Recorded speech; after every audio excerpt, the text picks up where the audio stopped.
Good day again mga idol. Ito ulit yung karugtong ng ating ginagawang foot pump na airgun. Yung ating kaninang ginagawa. So ngayon may valve na tayo. Ito isa. Bali ito ho yung kanina. Yung sira-sirang valve niya. Ito na siya ngayon. Ayan. So good condition na siya. Ayan. Ito yung sa inlet, yung pinaka-entrada sa may bombahan. Ayan.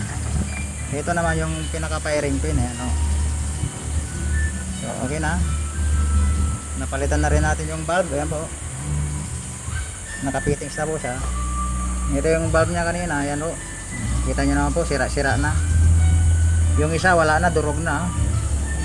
Ayan. Ito na lang yung natira kanina. Yung sa bombahan, ayan na, durog.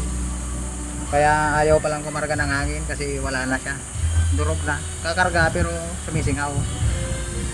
Yun ang depekto po niya. Ayan, ayan. So, assemble na ulit natin mga idol. Sana antabayanan nyo. Sana mapagana natin to. Kasi isa rin to sa mga pinakamahirap na proseso ng airgun, hindi bomba. Kasi hindi mo kagat malalaman kung may singaw kasi hindi mo malagyan ng hangin, kaya hindi mo malalaman kung saan yung singaw.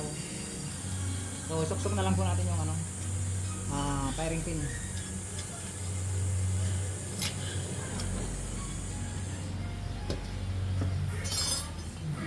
Gamitan ulit natin ang ating pang sarado. Yan.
pwesto ang linalagay.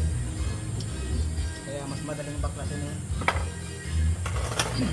Ito kasi ano, mahirap magpwesto, mahirap magtanggal.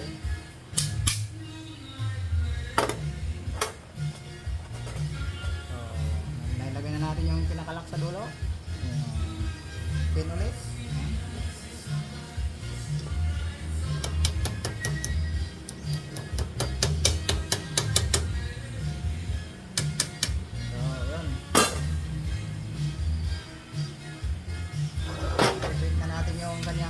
Bulb saka sa bulb ng pinaka-entrada.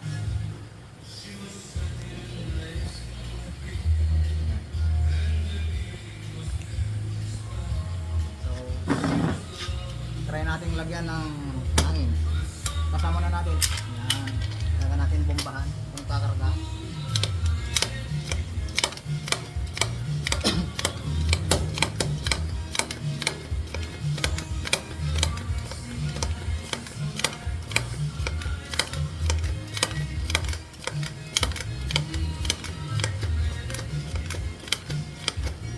Okay mga idol, tinigas na. Check natin kung puputok. Okay, narinig yung mga idol. Good condition na.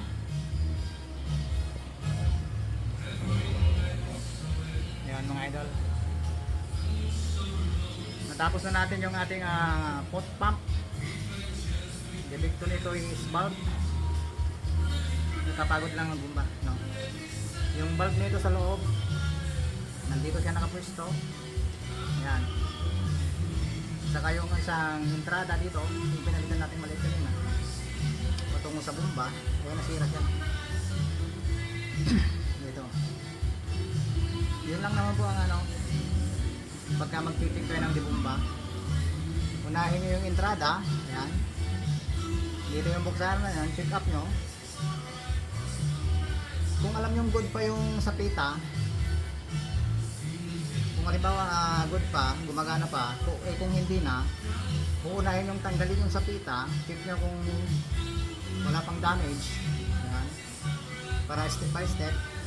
Then sumunod dito sa likod, yung pagbaklas natin kanina, check nyo yung kanyang valve dito. Kung okay, move tayo sa pangalawa, buksan yung harapan, sundutin, labas yung firing pin valve, check yung spring, rubber.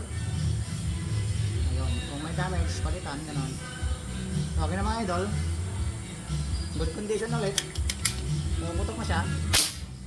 Okay, di ba? Malakas na.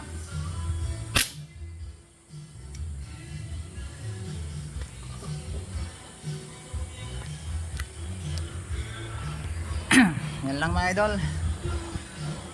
Sana nadagdagan na naman yung ating kaalaman tungkol sa ano, pagre-repair ng pot pump. Yan po mga idol. Kaso yun lang yung pinaka madugong parte nito sa ano, pagbomba, pag-check, ayan, pag-open. Pero pagka gamay nyo naman na, kabisado, sisiw na lang yan mga idol. Tayo na, madali lang natin ginawa, diba?